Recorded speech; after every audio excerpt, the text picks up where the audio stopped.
You can see there. Welcome to the week. I'm going to do Monday, Tuesday, Wednesday, so we can keep it short. So, because everyone, apparently doesn't have the attention to listen to me ramble.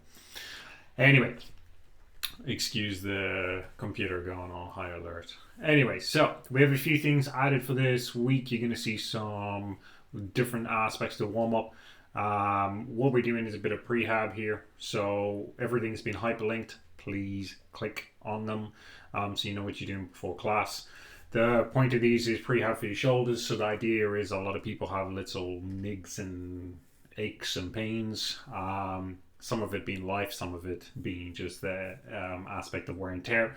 So what we're trying to do is get a bit more rotator cuff work in this side of things. I will say that rotator cuff work has its place. Doing rotator cuff work all the time and not actively making your shoulder stronger is going to be a downfall. So remember, these are an aspect of warming up the shoulders and get them a little bit more strength in those ranges, but it also still comes down to making sure that you actively do strength. As any good physio is going to tell you, you can do all that as much as you want. It's not going to make a difference until you actively start trying to make it stronger. Hence straight pull-ups, hence ring rows and overheads and kind of pressing. To give a little bit of an update, so we have snatch group on deadlift on Monday. We have an EMOM 10 here. We're doing 4 touch and go snatch deadlifts. The idea for a person, if you're working to say a heavy part, it's going to be something that you can kind of push over, but it must always be touch and go. So you can kind of add weight across the sets if you feel it, or you can stick to that and work on form. The idea of the snatch group deadlift in this way is to drive a little bit more volume and learning how to push into the floor. It's not pulling from the floor. Whenever we start to pull from in a snatch, things go haywire. So you can see last week we were working on that explosivity. This week we're trying to work on actively in that snatch, is trying to actively work that hinge position and how we push off the floor and actually have symmetry coming up.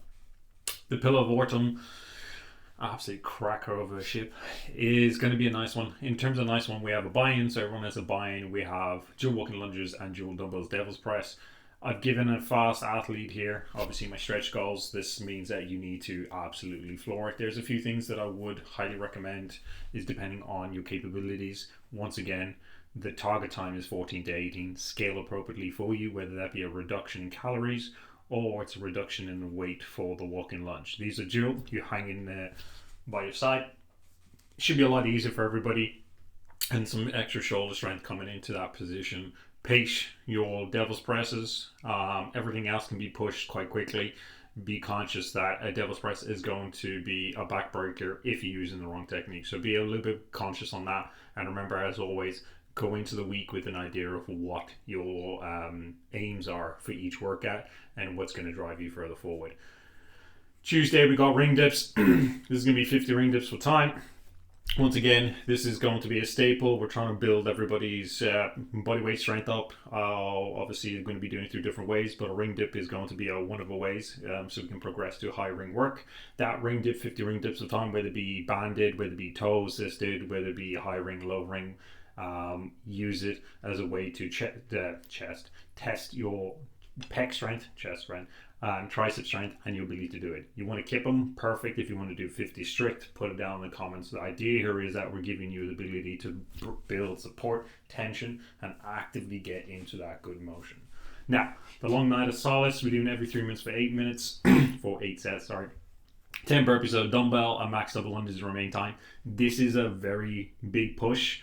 It needs quick dumbbells or quick burpee over the dumbbell so that you can be in a good position to actively get as many double unders. For those that are doing any form of scaling and don't have double unders, single double is going to be a good bet.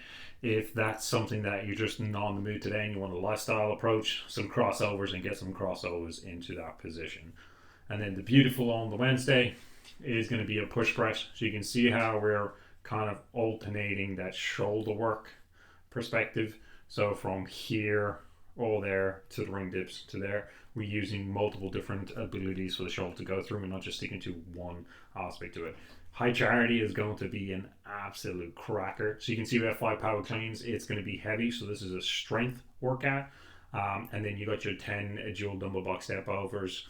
Everyone's going to have a 20. As you can see here, I'll put it, it's a posterior chain fatigue. It is meant to be heavy. It is meant to challenge your capacity to actively power clean at a heavy weight, as well as it is a way to actively build your ability under fatigue. So these are going to be just things I want us thinking of. When you see heavy weight, there's a reason for it. It's not because I'm just trying to weigh you down. It is actively going, how can we bring strength as well as a metcon into that? And then as you can see here, we're trying to work on heavier percentages. So there's a quick one for you guys. Hope you enjoy.